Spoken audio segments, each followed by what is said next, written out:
Hello and welcome. It's a pleasure to have you for company on this edition of Almond Finance and Wealth Report, your source for all the latest happenings in the world of business. My name is Margaret Mary Osiobor. On this edition, we begin by joining Faith and her guest on the town hall for the concluding part of their explosive session on knowledge level in the insurance industry today. Now, it is no doubt that we're currently in the knowledge age, as customers can now get loads of information just at a click of a single button on their gadgets. But is the insurance industry ready to match the speed of knowledge of the insuring public? All these and more form the basis of discussion on the town hall. Do take a listen. The issue of wear and tear, we know quite very well that there is no insurance that covers wear and tear. And there is no items you possess brand new that after use over a period of time will be the same thing. So, and usually, if you now suffer a loss on that particular items and you want the insurance company to settle. On this edition also, we will bring you highlights of the 5th annual Dr. Christopher Kolade Lecture on Business Integrity, which was held recently in Lagos, with the theme, Prevention is Better Than Cure. Our procurement process probably constitutes the largest source of leakage. Works contracts, supplies, service contracts, etc. are usually loaded. Provisions for bribes, kickbacks are made routinely. And so our thrust is to work hard on opening up all those processes to greater scrutiny. Not forgetting also our Industry Icon segment. All these and more are what we have lined up for your viewing pleasure this week, so sit back, relax and enjoy it. Details shortly, please stay with us.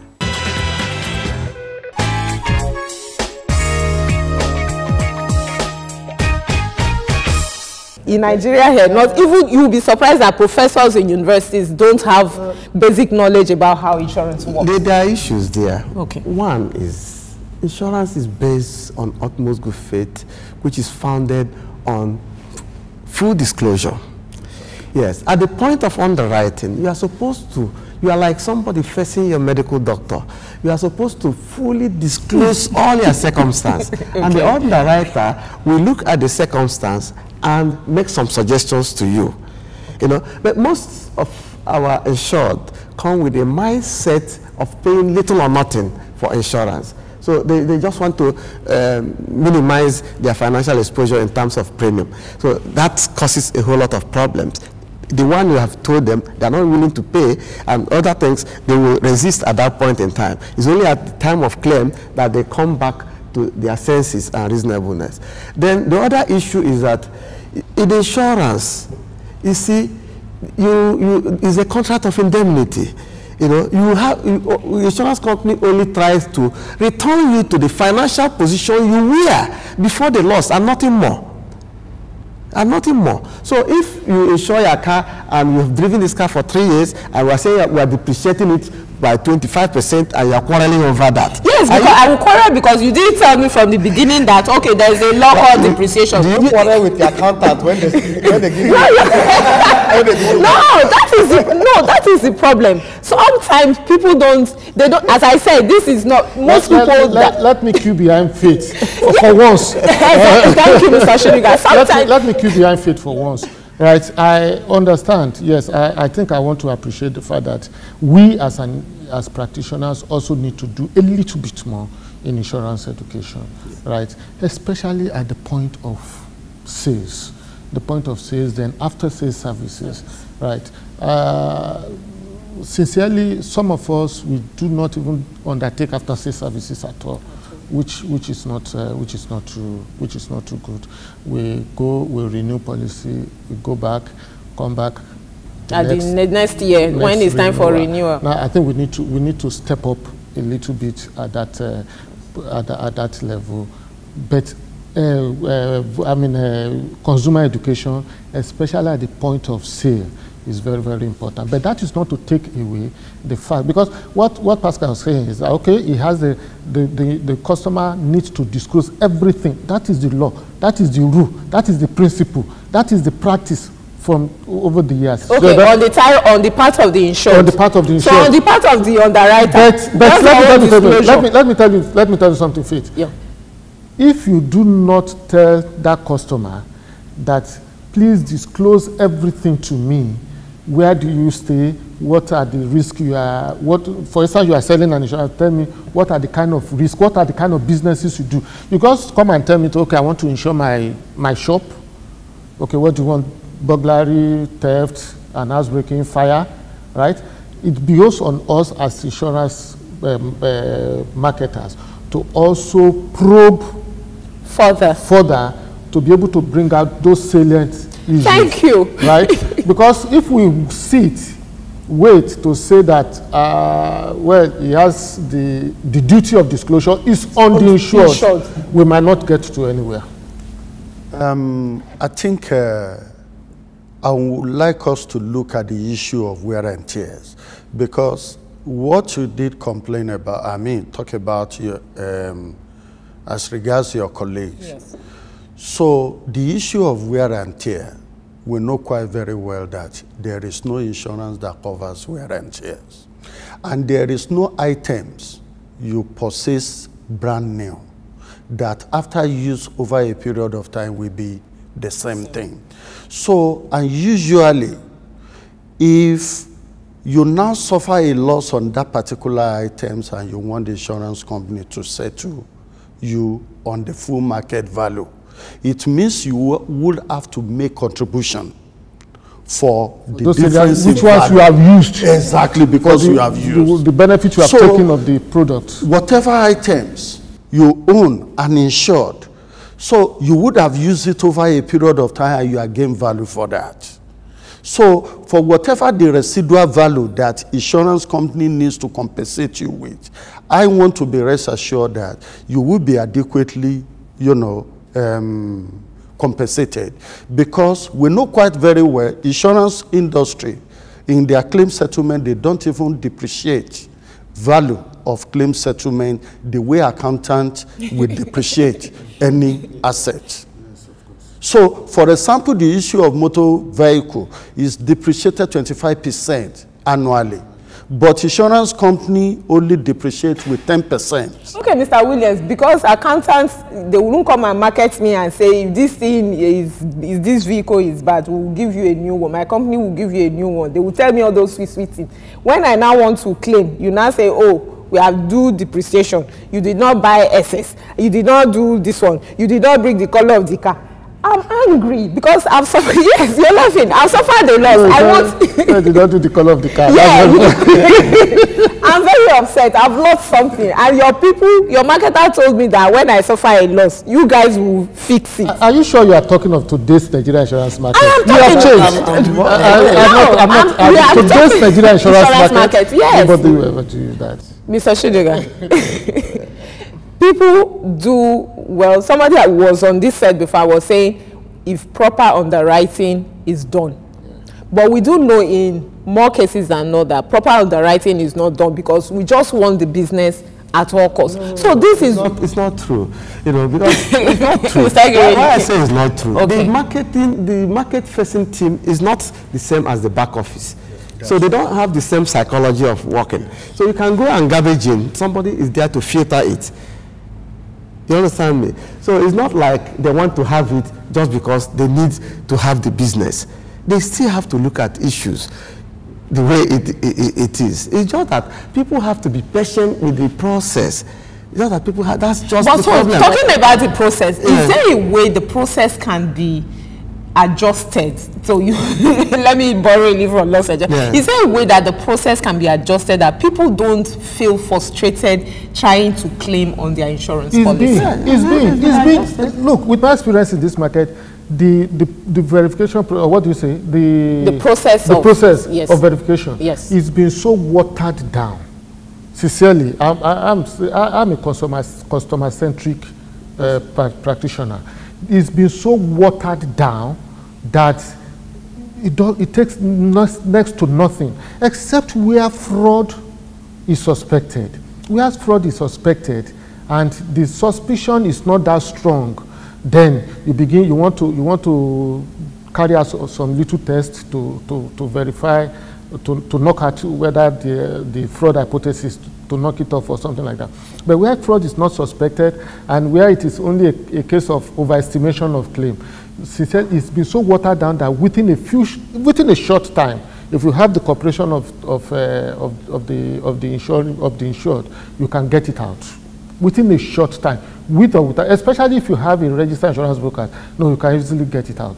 Okay, for those who go through intermediaries, as I said, they really don't have much of these bad experiences when it comes to their claims being settled and all that. But for those who do directly with insurance companies via marketers, you find a truckload of complaints. You mentioned, Mr. Egere, you mentioned now that there are people in the back office. Marketers go and marketers will go and say those sweet things. Come back office people will filter. It's between back office people and marketer.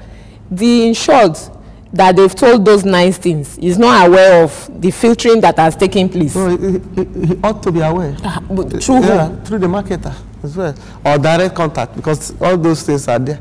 I tell you the process of the way, the process that are carried out internally within an insurance company.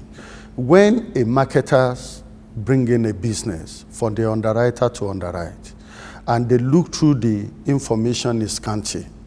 In fact, they takes time to request for the phone number of the insured. They can put a claim, a call through to the proposer.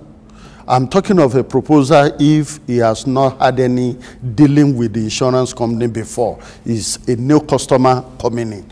So at that point, when they are looking at the document and they find the information so scanty, so they put a call through to verify, perhaps to even confirm the exact type of cover the insured want to buy. And when that is done, they can establish the fact that, they've been able to know exactly what the proposer wanted. But where it happens that it has to be a renewal and all of that. If there are any circumstances that change around insured property, it is also required that any difference in change of names or the plate number is also communicated back to the underwriter. So once all of this is established, or even where there is an additional feature fixed on the car, which further increase the value of the motor vehicle, is still at the options of the insured to say, okay, because I know due to the fact that the kind of sound equipment I now have in my vehicle has increased the value of the vehicle, and I want me to be indemnified whenever I suffer loss. It's also required that such information must be given. And all of these are the information that one will expect the marketers to bring in for the underwriters. And when the underwriter even noticed from the information provided that there has been a little alteration in the information from those ones that have been earlier provided and the one given for now, so they will try to find out what exactly, the difference is all about. And they will fix it. They will address that, and the cover will be issued based on the information provided. And where we are now talking about the marketers going to fire exaggerate whatever, I think is it's really hard for me to really believe that a marketer who is representing a company will go out there to misrepresent the organization, the product he offers, the industry as a whole. The damages is quite enormous. It's quite enormous. But is this part of the damages that are caused from this perception we'll be talking about? Let's look at hard facts. Okay. The insurance penetration in this country, Nigeria, is maybe about 2% or thereabout. Less than 1%. Yeah, somebody actually said because of the GDP that was rebased is now 0.3%. So the insurance penetration is that low, Yet, by the industry's 2015 figures, the insurance industry in Nigeria paid over, close to 60 billion naira as claims. So if I have to go by these complaints, I will ask, to whom were this money paid? Exactly. We also ask as even journalists that to whom were these huge amount of money paid? Yes. So what it means there is that insurance companies, the insurance industry is being unfairly judged. Yes, and you find out that most people who are indulging in this unfair judgment are either fraudulent claimants or people who have attempted to do one thing or the other and they couldn't succeed. Then they escalate it. Yeah, they escalate it. They put it on social media and...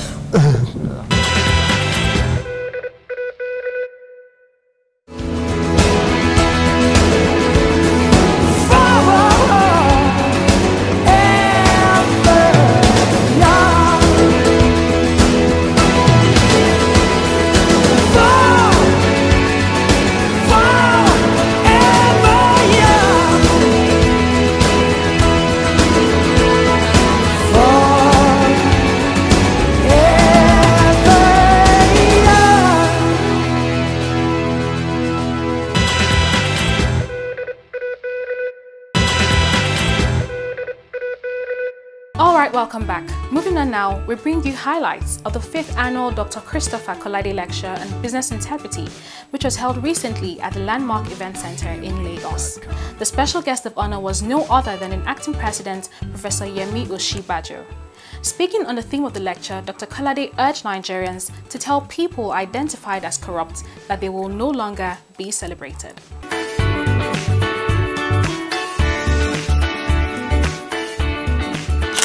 The Convention on Business Integrity, CBI, is a business membership organization established in 1997 and incorporated in 2003 with a mission of promoting ethical business practices in the public and private sectors. The CBI recently put together the 5th annual Christopher Kolade Lecture with the theme, Prevention is Better Than Cure, Even the Issue of Corruption at the venue Event Center, Lekki, Lagos. Keynote speaker was a famous rogue trader, Mr. Nick Leeson. As expected, the business community turned out in their numbers for the lecture. Welcoming guests to the lecture, the chairman, Governing Board of Integrity, Mr. Okoyemi Agbaje, said although there will always be majority, but hopefully there will be the minority that will know that integrity pays in business. For me, today is a very special, another special day in our journey at CBI. We continue to, I think, produce role models who typify the message that the Convention on Business Integrity seeks to put out. And at the core of it is that integrity pays. We have the example of Dr. Kolade. But we now also have, we've had for some time, but Nigeria now also shares with us the example of Professor Yemi Oshibajo. I hope that over time we will have more and more of these examples to share with Nigeria, and hopefully along the line we will all conclude, at least the majority of us. There will always be that minority, but I think a majority of us will then conclude that integrity pays. Given his brief remarks, Dr. Kolade stated that if corrupt people are identified, others should not celebrate them. If we identify people who are practicing corruption in this country, the only way, the only cure that will work is that we all show them that they are not the brand for Nigeria that we want, that we will not celebrate them. And so if you ask your teenage son or teenage daughter today about certain names that are current currency, you will discover that they are the names that are notorious for corruption. My prayer for this country is that we actually get to a point where we spend our energies applying prevention rather than looking for a cure that we ourselves dilute by our own behavior. In the contemporary business world, integrity is one of the most sought after qualities not only of individuals but of companies.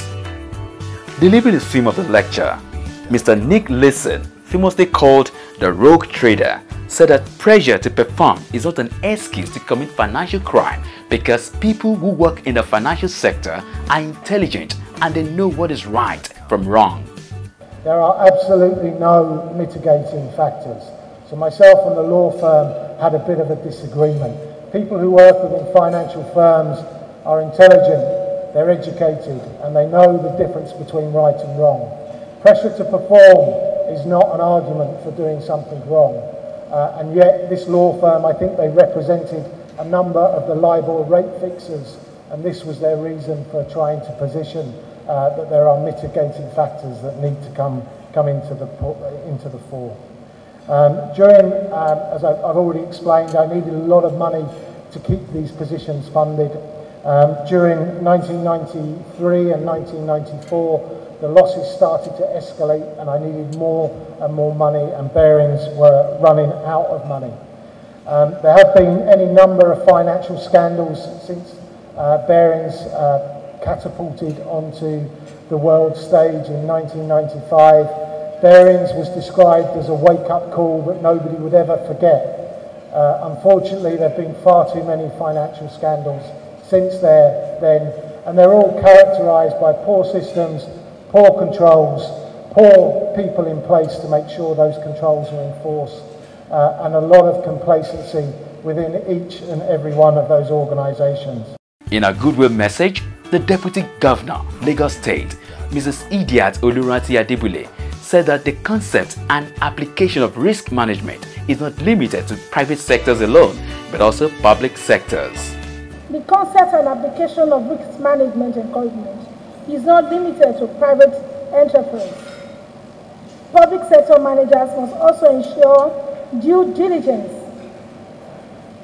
in the application of taxpayers' money, not only to ensure project viability, but also achieve maximum value for money spent. I believe lack of objective evaluation of trends, especially with respect to critical economic indicators, is largely responsible for the difficult situation we have found ourselves today. I will use this platform to appreciate the reason for this gathering, to honor the giant of integrity, His Excellency Dr. Christopher Kolade, CON, for the legacy of uncommon integrity and probity that he has brought to bear in public and private life for decades. People often define integrity as doing what is right even when no one else is around. In his brief remarks, the special guest of honor, Professor Yemi Osinbajo, acting president, said that prevention of corruption is a multifaceted activity that requires close cooperation between the public and private sector. Prevention of corruption is a multifaceted activity. It requires a close cooperation of public and private sectors, law enforcement, civil society, and everyone. And I like the point that was made by the ICPC director, that we must emotionally own it. We must also own the fight against corruption. An important activity in the fight against corruption, and especially in preventing it, is in delegitimizing corruption, not allowing it to hide under any garb, whether it is ethnic or religious. Let us call it what it is. It is stealing.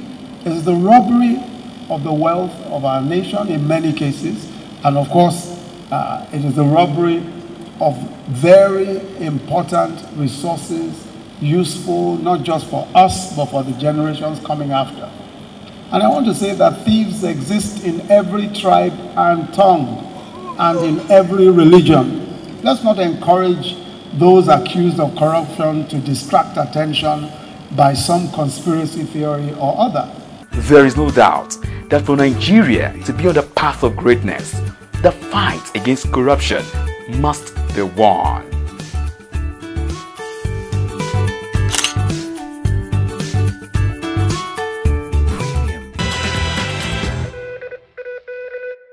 All right, welcome back. That is the much we can take on this edition of the program. I do hope you enjoyed every moment spent with us. Do join us again next week for yet another exciting package of the program. But in the meantime, feel free, as always, to connect with us across all our social media platforms. You can also visit our website at www.almondfinancereports.com. But before we go, do remember to keep your diary open for our 2017 Insurance Consumers Forum, which is coming up on the 25th of October 2017 at Necker House, Alausa, Ikeja. The time is 9:30 a.m. and admission, as always, is free. My name is Margaret Mary Osiobor. Do enjoy this parting shot from Keiko. See you next week.